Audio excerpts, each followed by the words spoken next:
everybody. This is the fourth now live stream, finally in new space. It's a little bare right now, so I will get a better set going in the near future.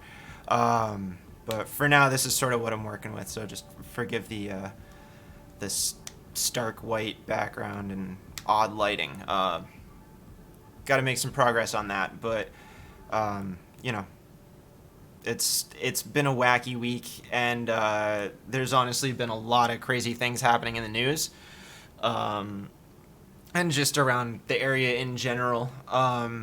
So I think it's probably worth talking about some of it.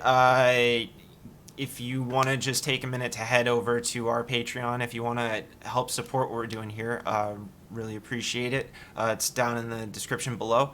You can also hit subscribe to get and the bell to get notifications on the videos and everything like that. So now I hate this stuff. At any rate, so yeah, we got some footage up this weekend from Handstock this past weekend. That was great. There was the Democratic Convention, and like every candidate that's running was here for it, so that was kind of interesting.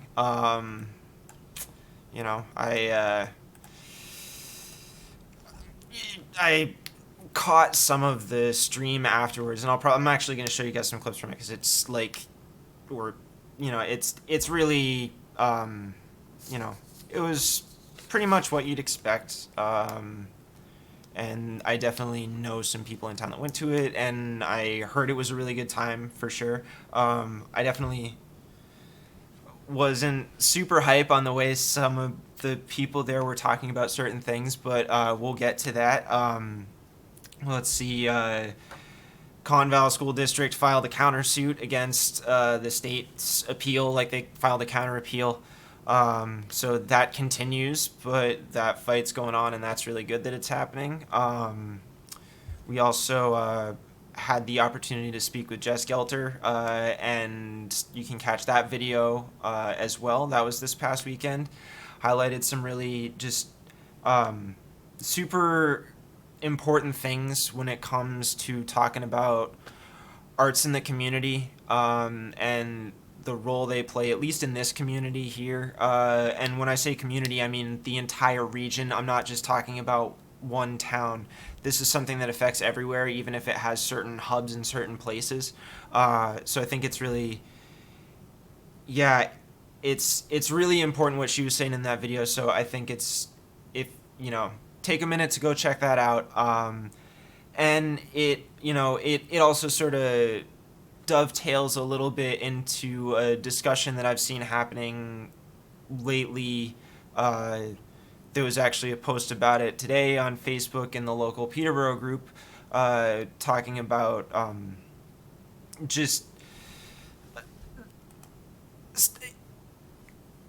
let's see, they were my friend Lydia was basically describing how she would love it if they could make it pedestrian only in Depot Square on First Fridays. So one night of the month it's closed off, and it sparked a really big discussion that precipitated a lot of the folks who put on night market sharing their experiences with just having to work with the town. And it also comes up in David L. Young's video from Handstock, and he speaks for a moment too about how, if when I asked him, hey, are you going to be able to do Handstock again, he was sort of like, well, if the town lets me. And I think, generally speaking, people are really receptive to that type of thing in this area, but it does sort of bring up an interesting point, that there's this obstacle of, I guess, like the municipal or weird laws that we haven't quite figured out, standing in the way of people doing what they want, and then also conflicting views on what we want the area to be like. So I think, in that instance, it's I've sort of said this before, but it kind of comes down to community identity in a lot of ways. Um, and when I say that, I sort of mean like,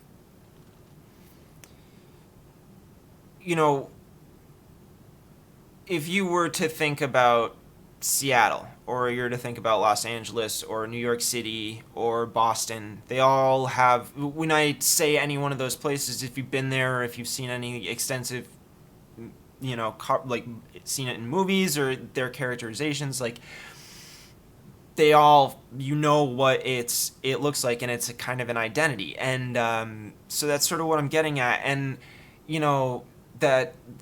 Those are major cities, but you can also apply the same concept to a suburban community. Well, what's the age range in that community? Is it mostly retirees? Is it mostly young families? Like, what do we see in certain areas, and that kind of creates an identity for an area. Is it a super Christian area, like what you'll see, especially down south, or do you have a more, I guess, secular type of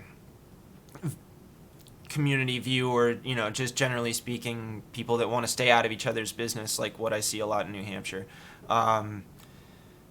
So I mean, I think it's interesting for us to be talking about this in the whole area, because I think this is going to show people the what really is setting things apart right now, that maybe it's not maybe it's not so much where you fall politically, or anything like that, but maybe it has more to do with what it takes for you to get by, and what I mean, there's obviously an age gap, and I think that's something that you're going to run up against when we're doing this, especially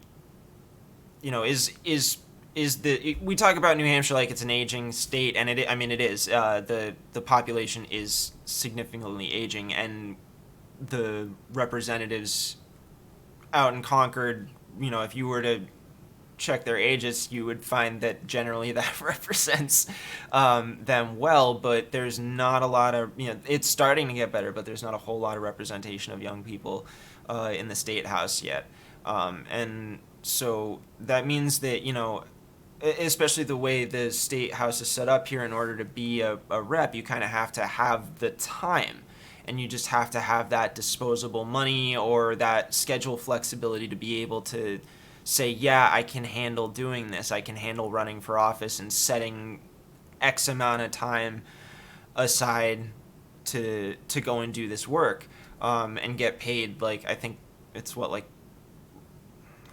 like $200 a year. I don't remember. It's like you might as well not get paid for it. It's just volunteer work.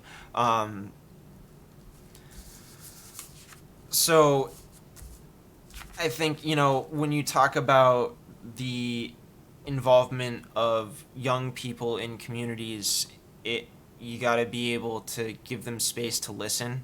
You got to listen to them and give them space to say, like, hey, well, we need this. And I think when you're talking about an issue like, oh, are we going to keep Depot Square open? Which, for anybody that doesn't know what Depot Square is, it's like a collection of businesses in downtown Peterborough, and they generally don't want to close off any of that parking area because they're concerned they'll lose business from not having that parking immediately in front of their storefront.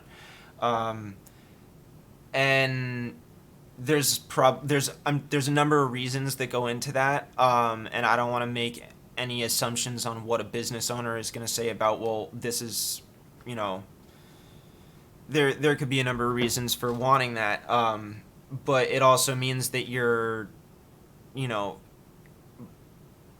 there's a certain draw that's saying, oh yeah, we're going to shut this down, and we're going to let everybody walk around and do this. And I think, and that's what Night Market was to just close off a bunch of town for a bit during the night and have people be able to walk it. And Roy Schlieben actually commented about that very specifically, and he went in depth on it. I was impressed actually with how much he had shared about that. I had heard certain things from folks about, like, oh well, this is how these are some of the struggles that we're going through, and and for any of you that know me and Sarah, who do, we do this together, that she was involved in putting that on, so I had a little bit of personal insight that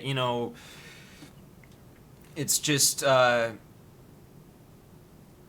didn't want to step on anybody's toes with that, because this is something else that I can get into at another time about why I would not share certain information, because as it turns out, doing particularly video news, or like any type of video news blog or anything, like in a local setting, it's completely different. I can't just haul off and hate people, and shut everybody out. Like, we all got to live together and work together. So at any rate, I think, like, we need to be able to reconcile the difference of opinion here when it comes to how do we allow events like night market to happen.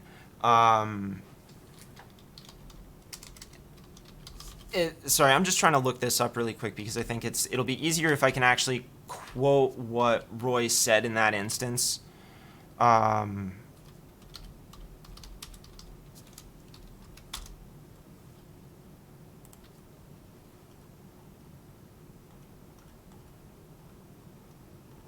Let me see here.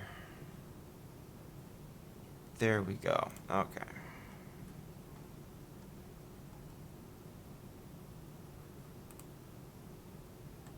So, what Roy says here is, quote, Depot Square is a private parking lot, and we worked with the owners for months to find a way to make it work for them. The restaurants, and they're particularly concerned about lost business if people cannot park next to their establishment.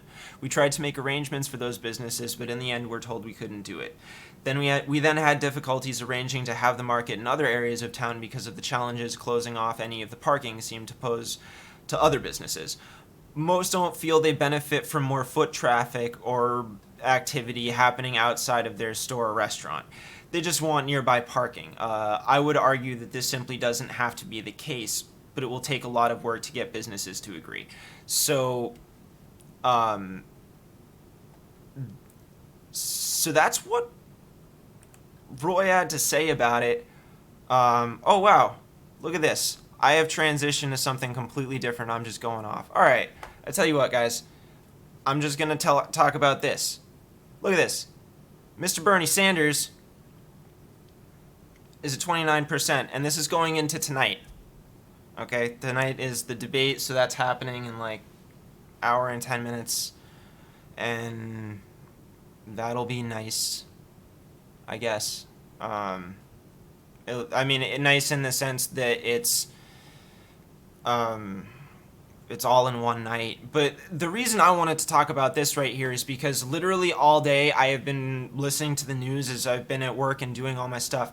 And I gotta say, like, all I keep hearing about is Biden and Warren, and, like, when I see this kind of thing come out, it's like, I don't really understand. I don't really understand why we aren't talking about Bernie Sanders more, okay? Like, I don't care if you support Bernie Sanders or not. Like,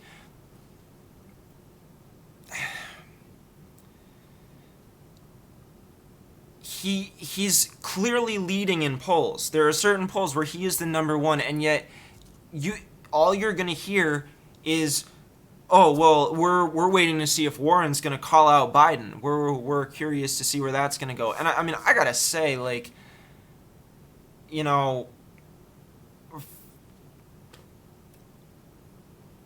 Warren has just been losing ground with me lately.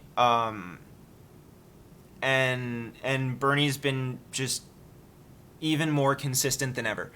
And I think, honestly, man, like, you know, if you're going to take those two candidates, like, why are we not having a broader conversation on the major cable networks? Okay, so like, what I want to give credit to the Hill for and their show Rising. They actually had Bernie's. It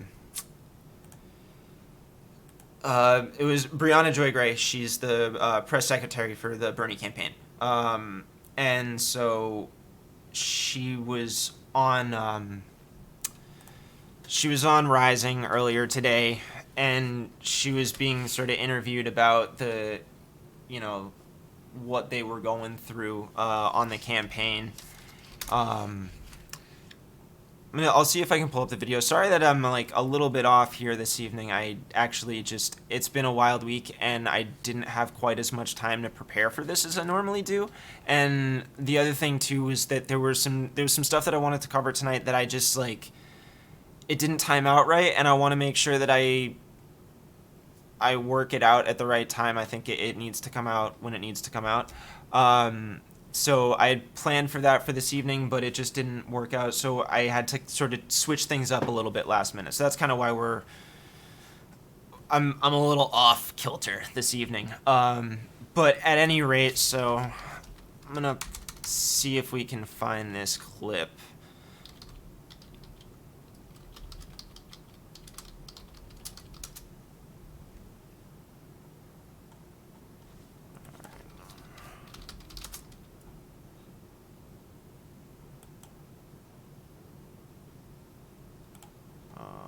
Let's see here. Hold on 1 second.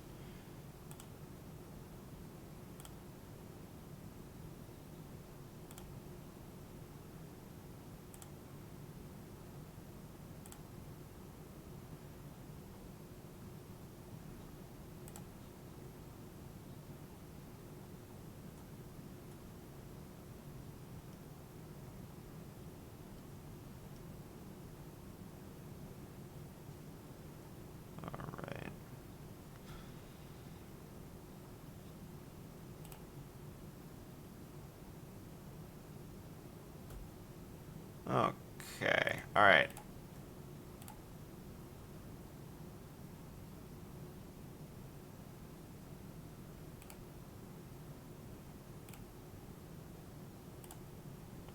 Okay, so I do have it here. Sorry for the delay. Let's see if I can pop it in. Alrighty. So, here we go. We've got, this is, Rising, it's on the Hill.tv, so you can go there and check that out. This is a really decent program, and they cover a lot of stuff that you would not normally hear, which I think is really important. So yeah, at any rate, we'll pop this clip on. With other people on the stage. I think you can absolutely expect that contrast. But you know, whether you characterize that as going after another candidate, I don't know if I would do that, because the reality is Senator Sanders can stand on the merit of his policies. We've seen in debate after debate, the conversation largely revolves around candidates trying to justify how they are like Sanders or explain why they're not like Sanders. Because the reality is the Sanders policy platform is the populist platform that is actually well regarded by overwhelming majorities of Americans. Absolutely. How are you all feeling about your poll positioning at this point? We're feeling really good. You know, we've been strong and consistent throughout this race. Now, the way the media has characterized our standing is that when someone else goes up 2 points and we go up 5 points, they're surging and we're omitted from the headline altogether. But internally, we feel really good about our position. We're doing, you know, much stronger in terms of the number of donations that we've gotten individually from around the country than we were at this point last year, and frankly more than any candidate in American history. We should all remember that when you look at Obama to Trump districts, for instance, there is nobody who has raised more individual donations than Bernie Sanders. And when you look overall, the only candidate in this race who has raised more individual donations than Donald Trump is Bernie Sanders. These are the facts that people need to be looking toward when they're thinking about electability and who is the best candidate to actually take down Trump. So, Brianna, the way that we see it is it's basically narrowed down to three major candidates if we look at the polling. And so there's an ideological battle between.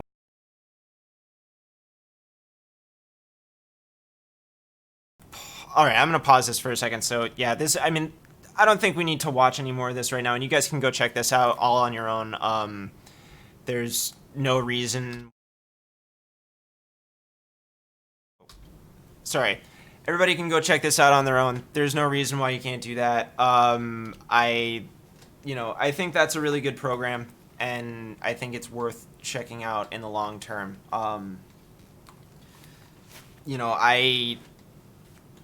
They're not both just Bernie supporters for anybody that is making that judgment right off the bat. Sagar is actually very conservative, but they have plenty of people on. I mean, they had Rudy Giuliani on, so it's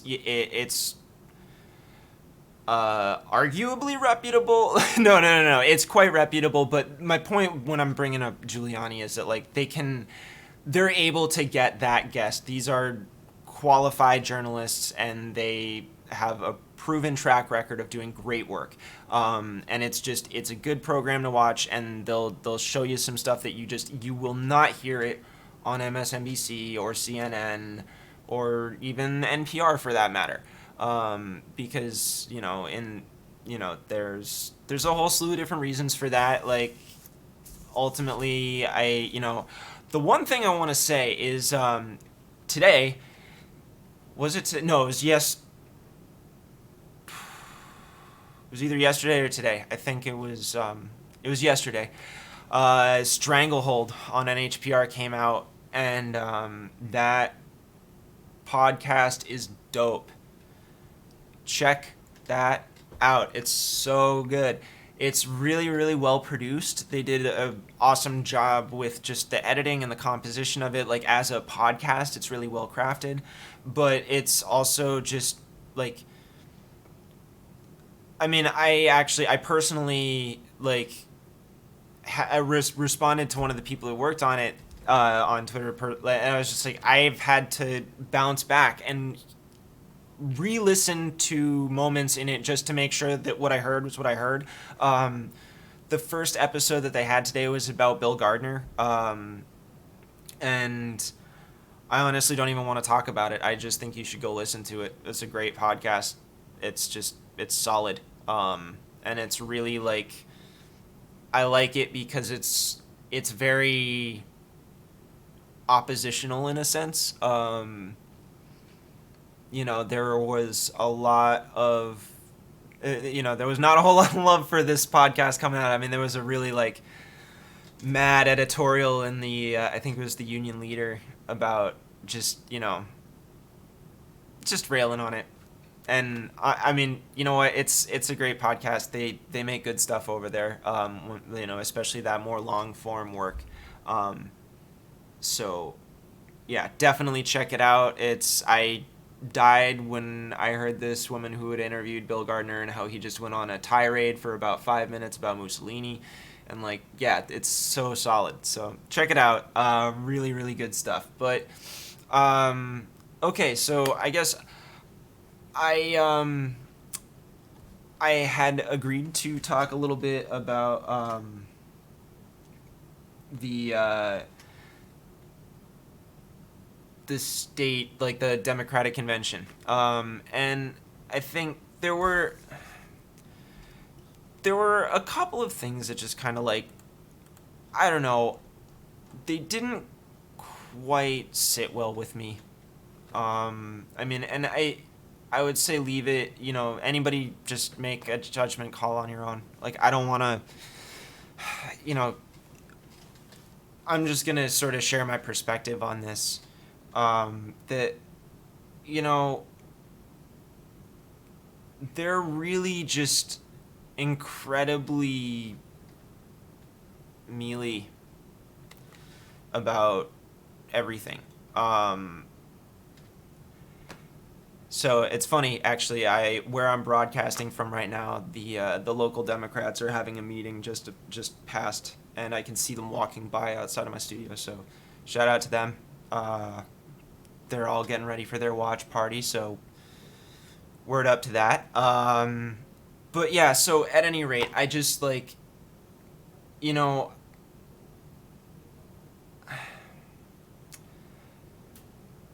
I guess I'll just sort of hop over to the clips of it because it's like I might as well just show it instead of trying to just like describe it or at least show it and then sort of we can talk about it. So let me just make sure that I've got this all queued up. Okay. So here we go. I'm gonna pop over. This is a little bit of the footage from C-SPAN. This is Ray Buckley, the chairman of the New Hampshire Democratic Party,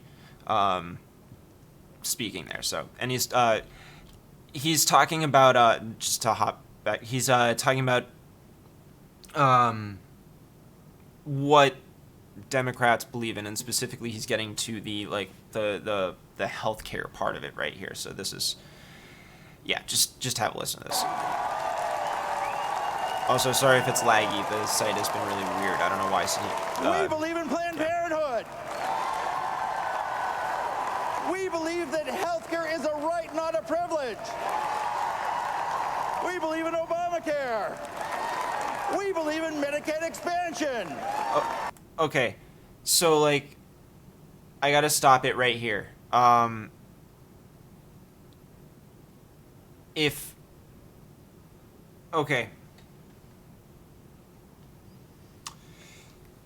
you're gonna say we believe that healthcare is a right, not a privilege, like, if you want to say that healthcare is a right, like, we'll just say that right off the bat, okay?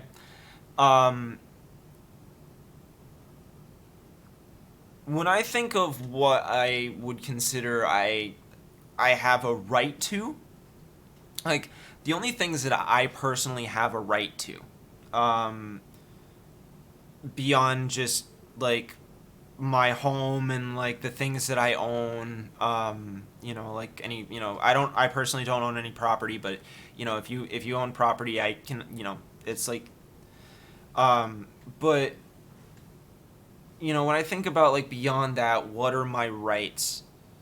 Well, like, most of the things that I have a right to are generally provided, in a sense, by the government. Now, when I say government, I'm not, like...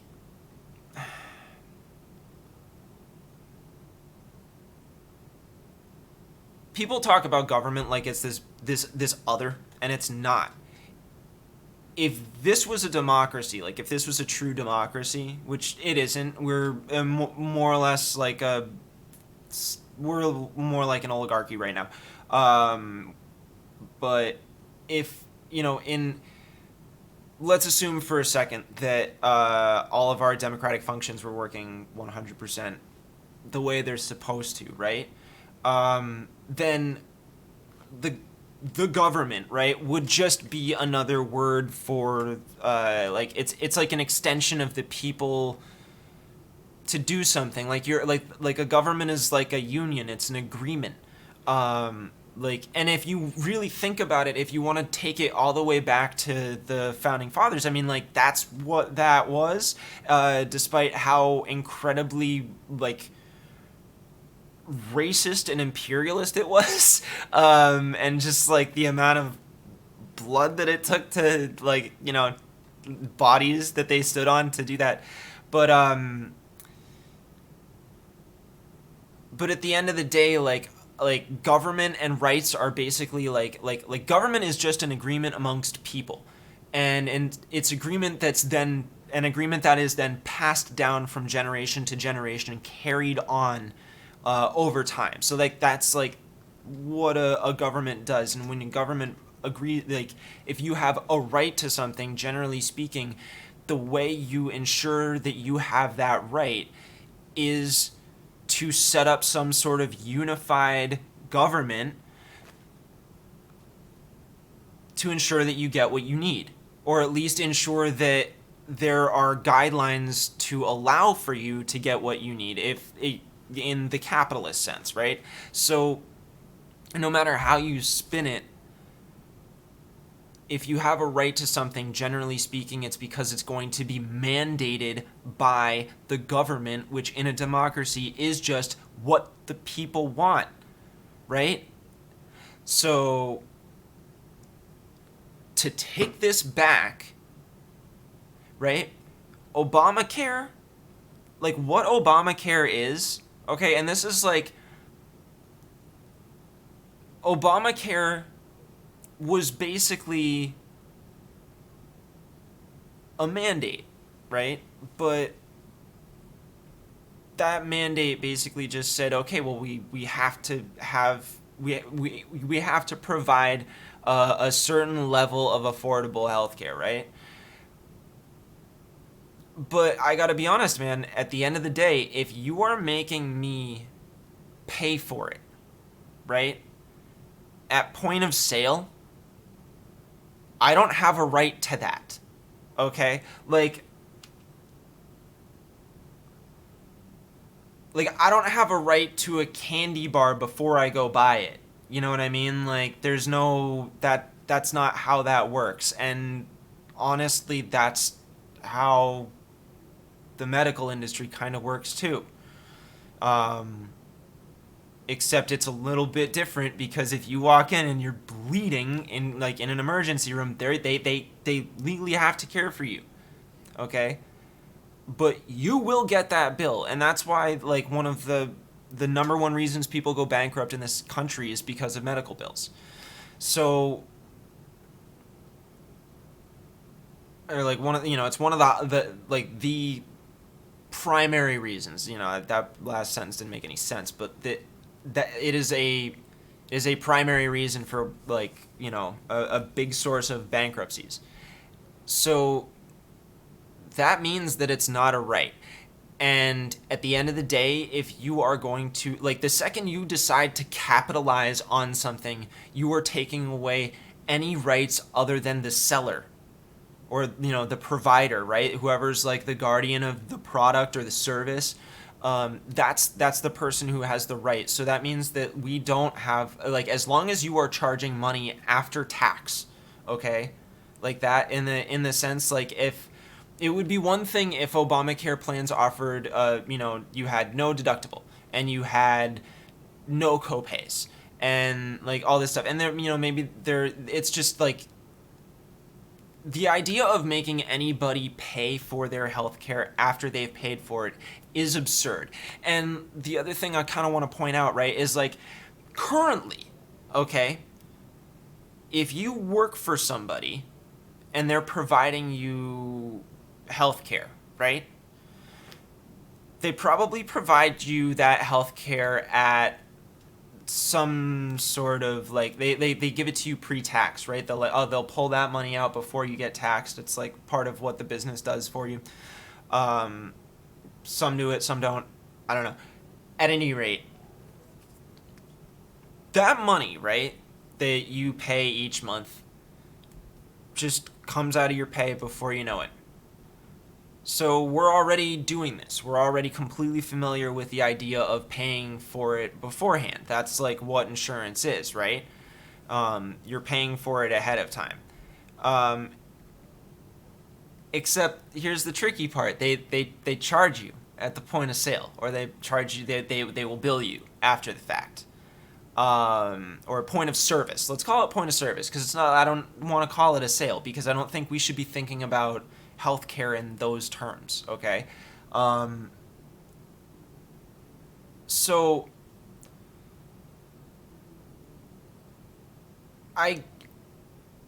while I kind of understand that what Ray is trying to say right here is, oh, Democrats on the whole believe these things. Some Democrats believe this, and other Democrats believe... Okay, yeah, but that's too big a net. I'm sorry. You know, he lists off a lot of things that Democrats believe here. Actually, let's hop back and watch a little bit more of it. You know, like let's just hear him go. We believe in Social Security. We believe in Medicare.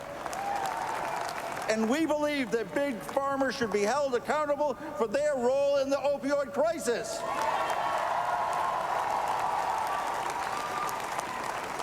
We believe our president shouldn't be a liar. We believe a president shouldn't be cruel. We believe a president shouldn't be corrupt. Shockingly, we believe our president shouldn't be racist. We believe a president shouldn't promote hate. We believe a president shouldn't incite violence. Okay, so like here's the thing. He's saying a bunch of really decent stuff here, and I think it's really important that we acknowledge that, you know, like that's all great. We can all trash on Trump all day. That's like those are general things that every Democrat believes. I frankly do not believe that all Democrats believe that Big Pharma should be held accountable for the opioid crisis. It's possible that Democrats in this state believe that, but I don't buy that for a second. I'm sorry. Because what I guess I'm trying to get at here is that, like, this isn't, I think it might be time for us to consider just how broad that net is. And I think if we're going to presume that, you know, like, okay, well, this is the part, it's this huge wide net, and you've got, you know, people that believe in it being a right, and you should just, you know, pay for it in your taxes, and it's over and done, you know? Like what I was saying, where, like, you're already doing that with your employer. The difference with Medicare for all, in the case of what, you know, like single payer, like what Bernie is offering, frankly, that's it. All that changes is you just go to a hospital and you get taken care of and you're done. Okay? Like, that's that. It's over. So, I mean, for me, I don't understand how that's not the way to go. I don't understand how that doesn't save Americans so much money over so much time. I don't understand how that doesn't completely take away the power of people who are literally just profiting off of suffering and death. The amount of people that die because they just didn't go to see their doctor because they were worried about how much it was going to cost, and by the time they went, it was too late, is just like... So when we talk about, like, oh, well, we believe in expanding Obamacare, yeah, you know what? Like, I don't want to hear that.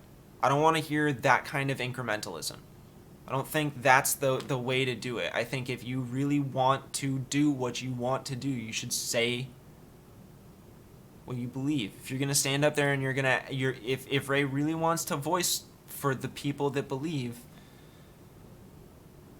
that healthcare is a right, then this is what we should be advocating for. But at the end of the day, anytime, and a lot of people there said this, they just, you know, was, you know, expand the ACA, let's push that forward. And, you know, like, that's basically endorsing Biden. And that actually dovetails, interestingly for me, into a different topic, which is,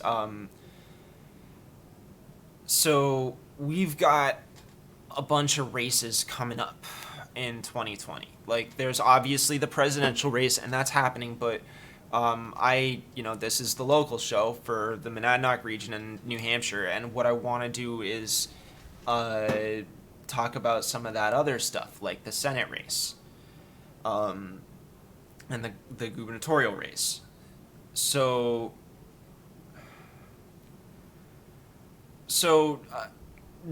Senator Dan Feltz has announced that he's running for governor, and this has all been sort of like developing over the past couple days, so I'll try and pull up some articles for this right now, to sort of provide the context.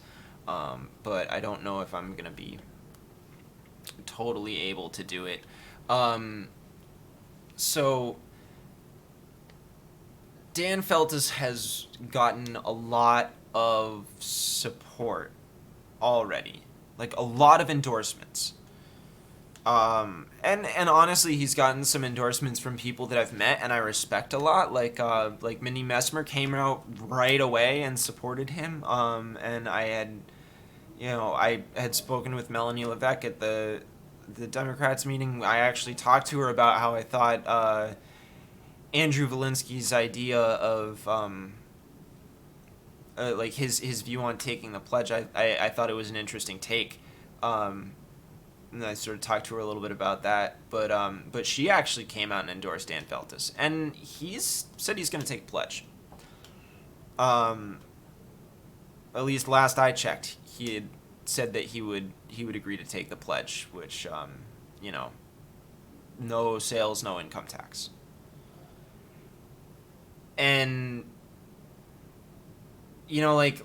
look, Dan is going to be the establishment candidate. It's just, that's how it's going to be. Like, Dan Feltus is going to be the mainline candidate for the state party. And they're just, it's already getting lined up behind him. And I think we'll just see more and more of that support come through because of, and if you look at what he's doing, he's put out a lot of decent bills as a senator. He's really put a bunch of really awesome stuff forward. I mean, if you go back and you look at the Sununu video that I did, that analysis video, that kind of like the prototype for these little live streams, I guess, and talked a bunch about about the bills that he was vetoing about defining an LLC or a political advocacy organization. And talking about disclosures, like that was stuff that Dan actually wrote, and it was good stuff. It was definitely some solid legislation. But realistically, he, and I want to talk to him. I'm super interested to meet him and hear like his perspectives on things. But I will say that like from this very moment, it's like, it's just a little weird to me that, he's receiving all of these endorsements without, Andrew having announced that he's, like, formally announcing that he's running. Everybody's kind of been, like, wondering whether or not Steve Marchand and Molly Kelly will announce for runs again. So there's a bit going on there. And I just, like, I don't really understand why so many endorsements so quickly. Like, why right now?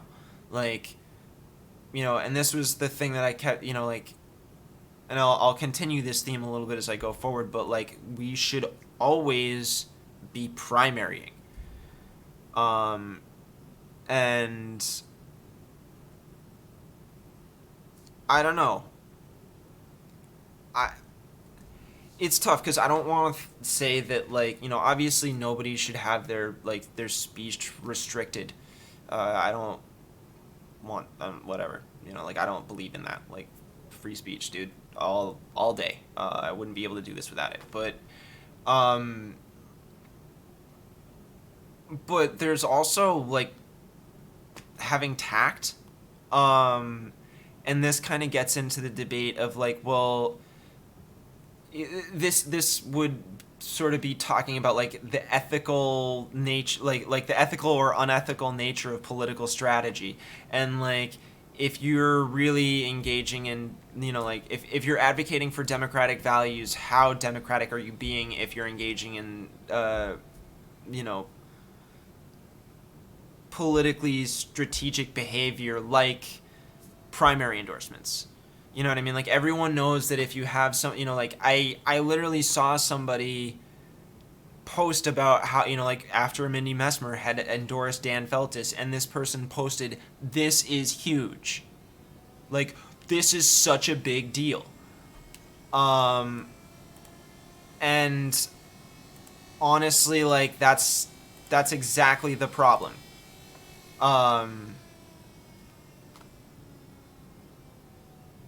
It is a big deal. Like, it's a huge deal. And it tells people who don't have time necessarily, but will, like, maybe you've got somebody who, like, generally speaking would, like, vote Democrat or whatever. Like, they're gonna, like, they'll go with, like, the most talked about candidate, or they'll vote that way just because it's like, oh god, I don't want to vote for this idiot over here, or like,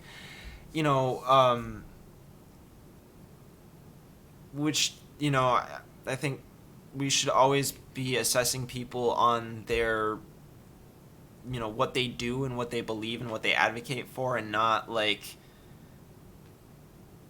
what their party is. Like, I consistently will go back to, like, it's not red versus blue team so much as it's like rich versus poor team.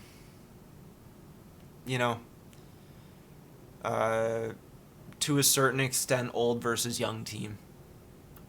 Not quite as bad, but I mean, I think they're also, they can be intertwined as well. Not 100%, but like, we might not recognize appropriately where divides are. You know what I mean? I've heard incredibly conservative people say something that I would consider to be totally socialist. And then I've heard liberal people say just the most, like, insensitive things, and just, like, totally myopic. Like, it's, no one's immune. And I think the important thing is to recognize what actually causes anxiety for us as people, in our society. Like, what's the real problem? And actually, it's like I was on my way over to do the stream tonight, and they were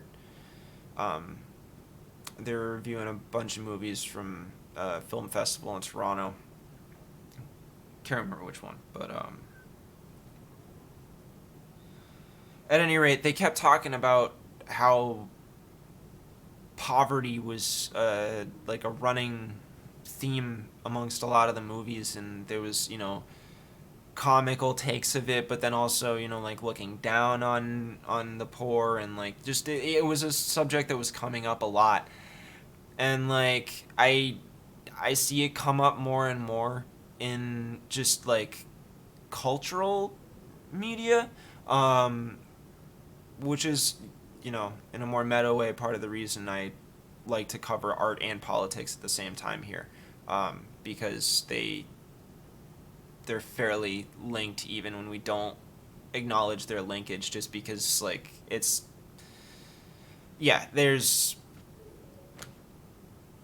all commingles. But when you've got a lot of, like, creative people writing about and making things related to poverty, like, maybe that's a sort of measurement of where we're at in our society. I think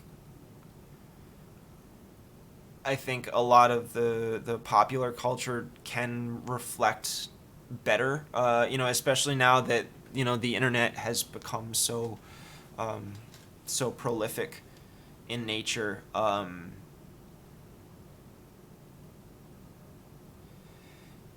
Yeah. I don't know. I think, like, poverty is just killing us. The gap between the rich and the poor, and you know, and it's like I see it everywhere. If I go to the major cities, you know, every time I go down to Boston to do anything, or when I've been in New York, it's like, it's awful. But then I come back here and it's not necessarily much different. It just kind of looks different, but it's not, the problem is still the same. You know,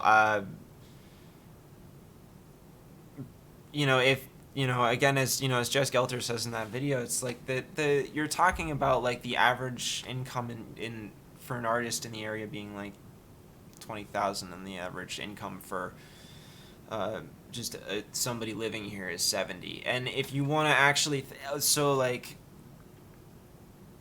conversely, like if you were to look at like where the divide is on like fiscally liberal versus fiscally conservative sits, right? It's funny because once you hit about 70,000 a year, people stop wanting to give.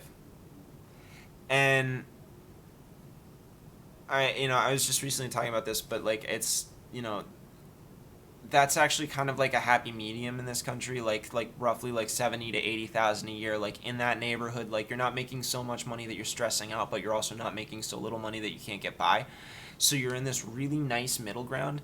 And what I think is really interesting about hearing that stat is it's kind of like, oh man, I want to bet that like that's probably the type of like that bracket of folks that like probably like they have enough money that they don't need to stress about anything really.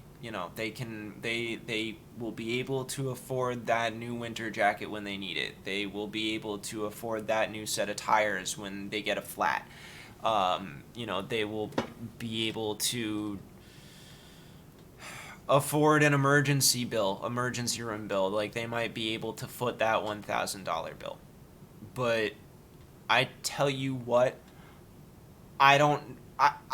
nobody that I like work around or like interact with on a regular basis can swing that. Like it's crippling to anybody for the most part. Like I don't like, it's just absolutely insane. So I think that's that divide point.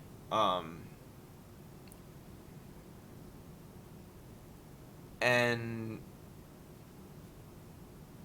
to sort of like relate that back, to like a governor race, or the Senate races, which I mean the Senate race is just worse. Like look, like okay, I know that I'm kind of cutting off thought here, but like dude, I tell you what, anybody that I'm seeing pop up in the Democratic field, like I'd like to hear and see more from Dan Feltus, but like I really dig the options that we've got coming up for like, at least for right now, like when it comes to candidates for governor. Dude, the Senate race for like the US Senate, throw the whole thing out. Throw it all out. Like, I'm sorry. I was going to take a minute to get to that point, but, like, I just can't. I can't do it. Like, just get rid of them all. So, this one I actually have, I do have a bunch of stuff right here that I can pull up for you guys. So, like, look. You've got Jeanne Shaheen, who is like just like so entrenched in her position. She's really well liked, like crazy high approval rating. And I actually, this one I can pop over to really quick and show this. So this right here is like,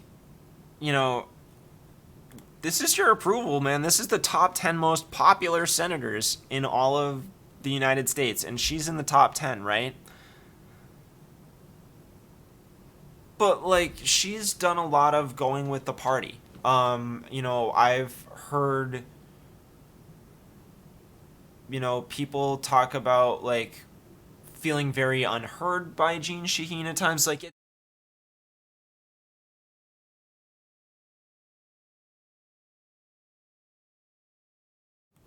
sorry guys, sorry about that. My computer's behaving oddly right now. I'm not really sure what the problem is. But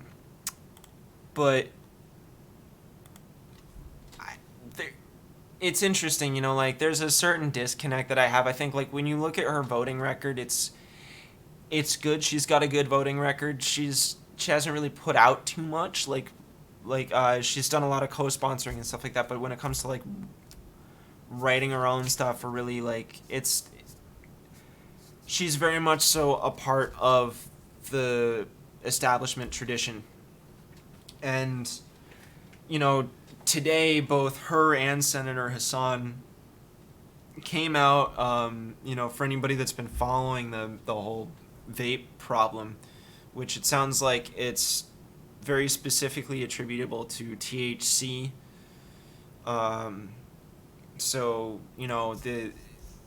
whether you like it or not, the whole tobacco side or nicotine side of the vaping industry is kind of off the hook on this one.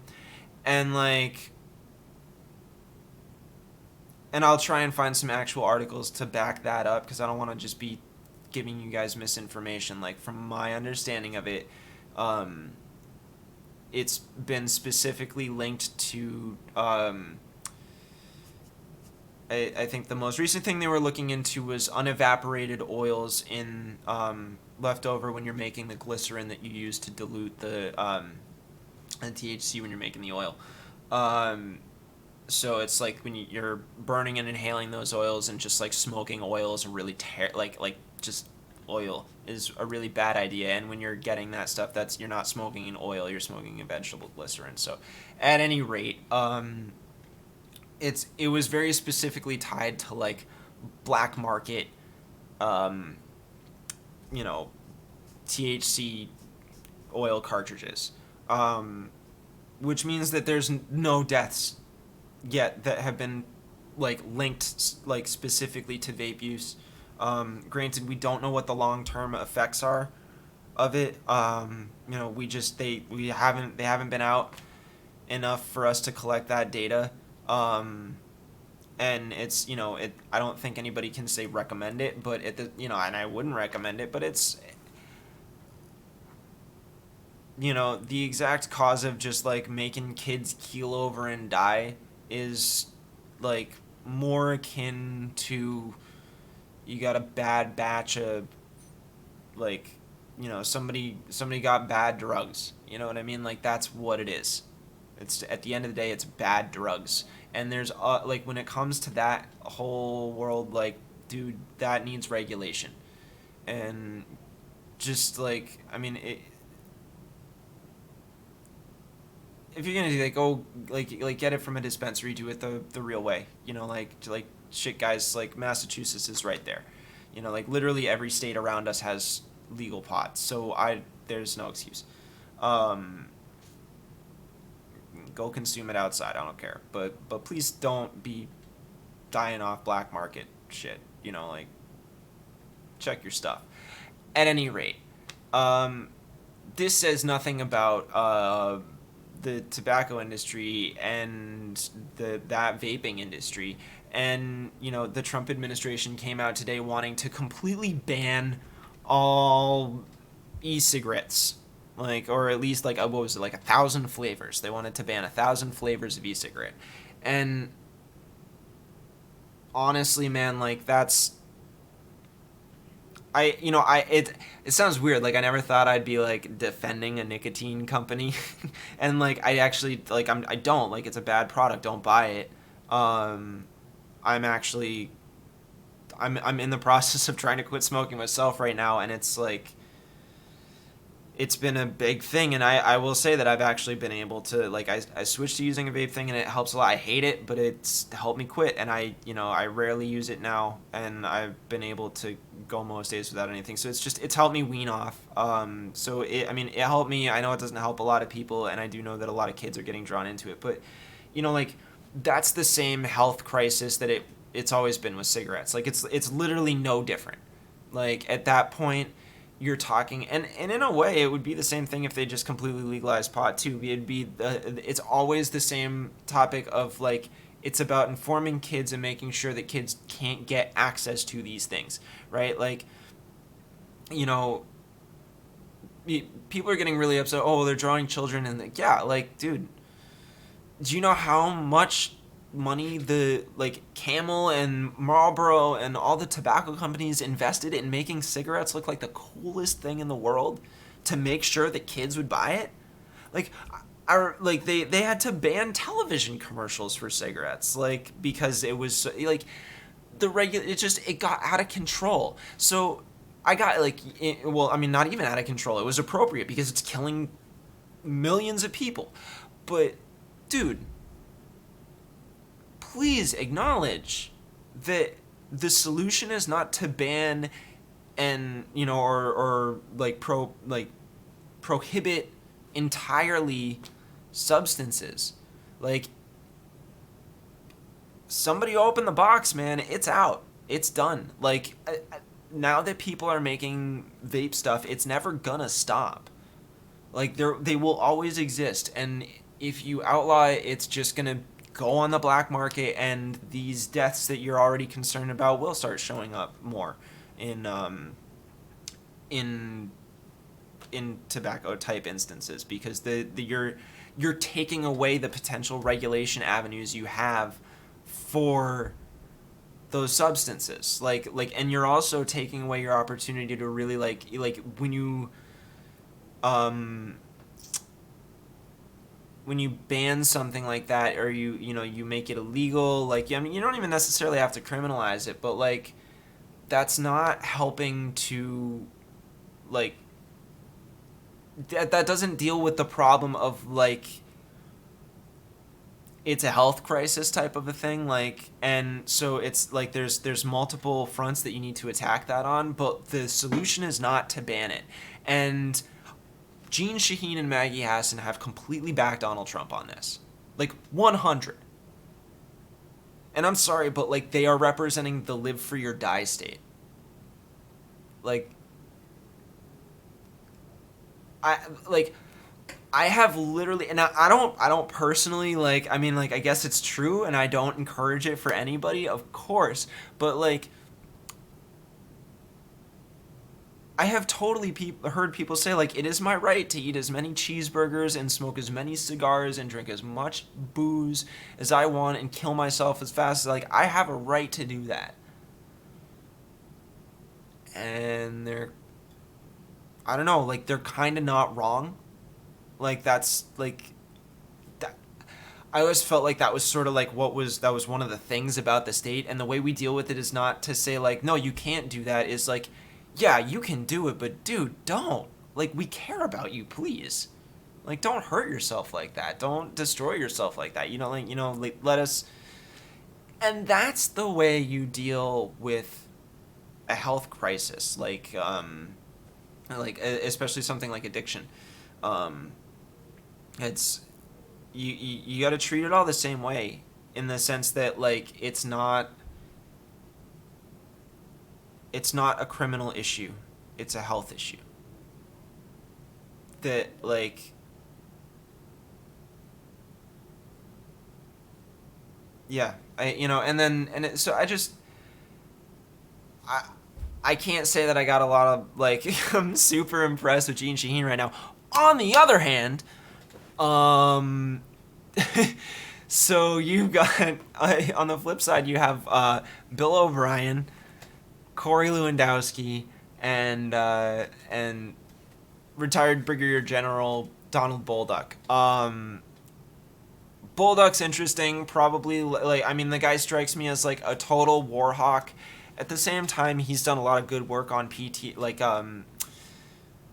changing perception of PTSD, which is great for veterans. I mean, I personally think, like, there's way too much of an association between just veterans and PTSD. Like, PTSD occurs in a whole lot of other instances. It's not just veterans. And there's definitely a lot of culture in this country that, like, pretty directly associates PTSD with a war vet, and that's how it's been represented in our culture traditionally. And it's just not. It's an incredibly narrow view of who suffers from PTSD, and for those people that do suffer from a form of PTSD that's not from being in war, it can be really discouraging and really it can be dismissive to them. For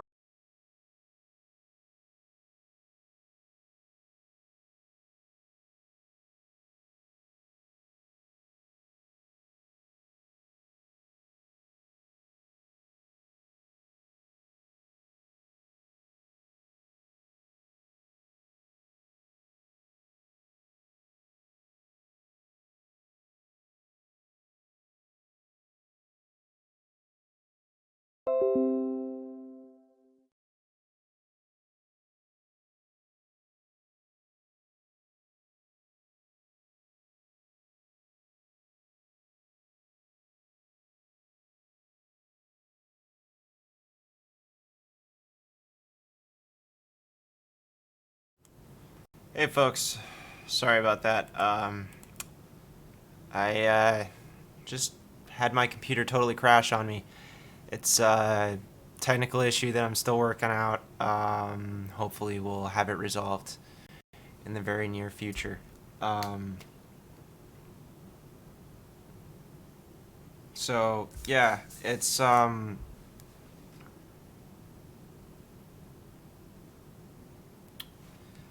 I'm not. I totally lost my place there, but oh yeah, okay, so, oh right, we're going over Shaheen and just the Senate race in general. So all right, I guess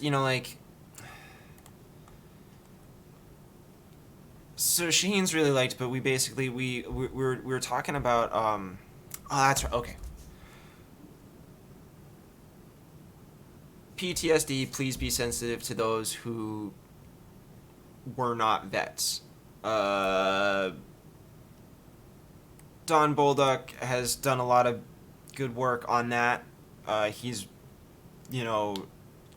wrote a super interesting piece about just the biggest mistakes the U.S. made in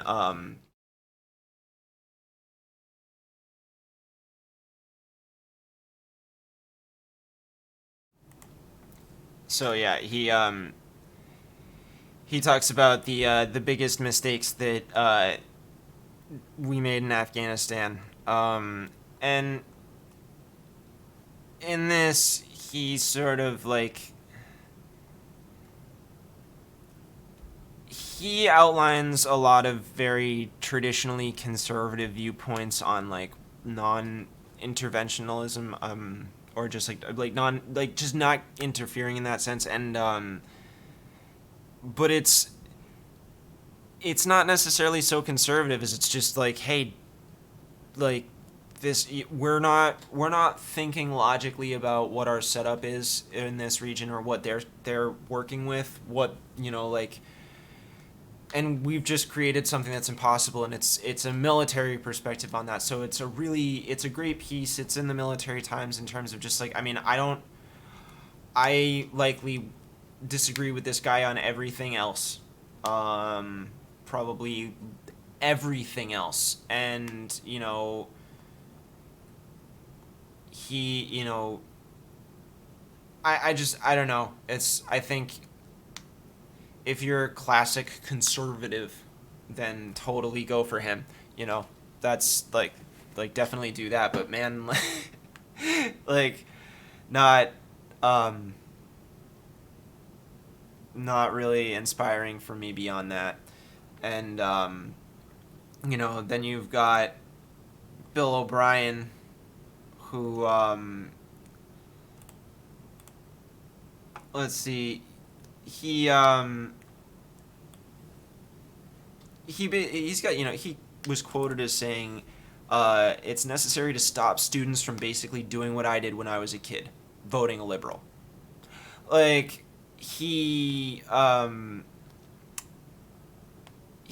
barred the public from hearing in 2011, which they were permitted to on constitutional grounds, like by the Constitution, because like he said his claim was that they were not acting decently. So I just like, that's like I've heard I got a quote from I was speaking to Ben Conan at one point, and he told me that when he was working for the Monitor, he said when I was at the Monitor, O'Brien got mad at us and tried to bar us from the State House press briefings, said we were blacklisted due to a Mike Marland editorial cartoon. So like, it's Bill O'Brien's the type of guy where like if he doesn't like you, he's gonna try and ban you, and like that's just like that's the problem. Like these people will say that they're all pro free speech, but like they're not. They aren't at all. Like if you say anything that challenges their view, they'll just kick you out or they'll ban you. It's like fucking how Granite Grok is, on their goofy site and their rules. If you're critical, they'll just take you off entirely. So it's not an open discussion. It's just not. That is how you create an echo chamber, and then those chambers lead us to more fascistic tendencies. And then, last but certainly, I don't know. Yeah, he's probably the least. Is Corey Lewandowski. Mr. Threaten My Neighbors with a Baseball Bat. Mr. Wah Wah. Like, the dude's a piece of junk. Like, he's just absolutely, like,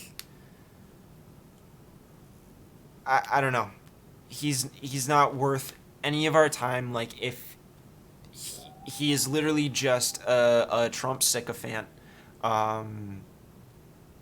He's, like, been openly quoted as saying he would use his position to gain economic influence for people, and he has gone and done that. It's just like, meanwhile, it's really like, it's really outrageous, and like, he's he did this like in an interview with Lou Dobbs, and it was just like, it's just because he hit on all bases. I mean, he's he really made like an appeal, or he made clear just a total his appeal scumbag. to all levels, all strata, economic strata, and I don't think I don't know if he's formally announced yet, and I just look like you've got no options. So you know what I say? Let's get somebody in a primary, Gene Shaheen. Let's just see it happen, man. I know that like everybody gets really, really stressed out about like, oh, you shouldn't primary, like those, like, be careful with those Democratic seats, and we need them. We can't risk, like, yeah, okay, yeah. I hear that, but like what I was saying earlier, that's political strategy, and the more you engage in that, the more you're taking away the power of the democracy. And instead, spend your time informing folks about issues. Educate people. Like, that's it. That's the way to do it. Educate people. Make sure they understand, hey, this is how this affects you. Like, that was why I did that video on all of those really, like, lawyeristic videos. Was they're just like, it's not there's no way for any like basic person to penetrate that nonsense. Like they write it in such a like, it's like you really have to sink yourself into like reading that language, and most people will just roll their eyes into the back of their skulls. But honestly, those definitions, those little bitty things, like they make a difference. They change, how they change how things operate on a micro level, and those are the little things that give the people that are really gonna like undermine the working person. That's what gives them their power, is these little things. And yeah, I mean that's like that's sort of my takeaway on that. Like I would love to see somebody, like I'd love to see a progressive candidate come in and try and primary Gene. I'd be curious to see that happen. But I mean, maybe we're not there yet as a state. Like that's entirely possible that we're not there yet. I don't know. I think that Franklin Pierce poll that dropped with Bernie at 29%, I think that says a lot about how progressive people in New Hampshire are, or conversely, where the line is that I'm talking about when it comes to that different line that cuts through our community here in New Hampshire, that doesn't have to do with red versus blue, but has a lot more to do with people who aren't interested in seeing people with power keep exerting their power over people that don't have it. That's the main thing. And the one thing I would say is, I gotta wrap it up here in a moment, everybody, but the one thing I would say is, like, I really want to start doing more historical segments where I actually give context to some of these some of the things that I'll refer to when I say this, but like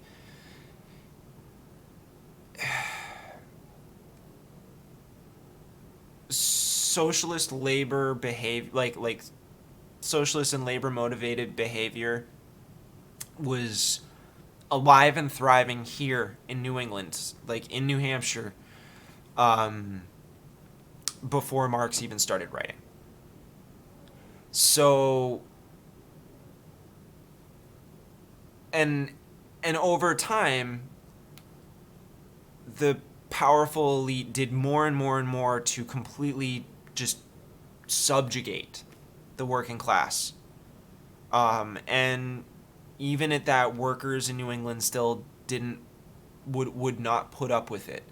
And there is a grand tradition of labor support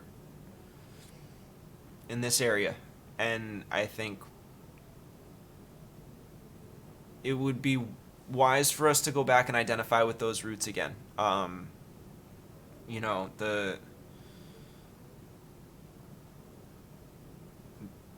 This is where a lot of that American labor union stuff came from. This area, like this, Massachusetts and New Hampshire and Vermont and Maine and all up and down this whole like New York and like down in New York and Rhode Island and Connecticut. I mean, like, look, it's all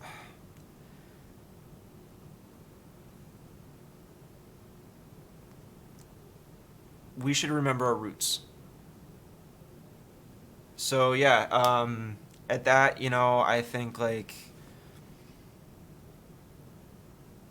to just some takeaways on this evening, I would say let's try and frame community conversations. I mean, not like community conversations like what the Ledger transcript does, but to frame discussions that we have amongst each other in the community more in terms of like, who do we want to be and how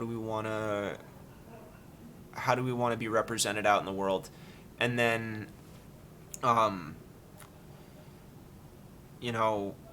would say let's try and think about maybe the possibility of getting a little bit more democratic in our state democracy and get a primary challenger in on Jean Shaheen. I would be super curious to see that. I think it would be super appreciated if state senators and state reps could not be endorsing people during the like way before anybody's even started announcing. But that's maybe we have that conversation another time, and that's actually something I'd love to have a guest on to talk about that, or something of that nature. So yeah, man. I know this has been a little like meandering this evening, and I do apologize for that. It's been a wacky week, and I didn't get around to really going deep on the.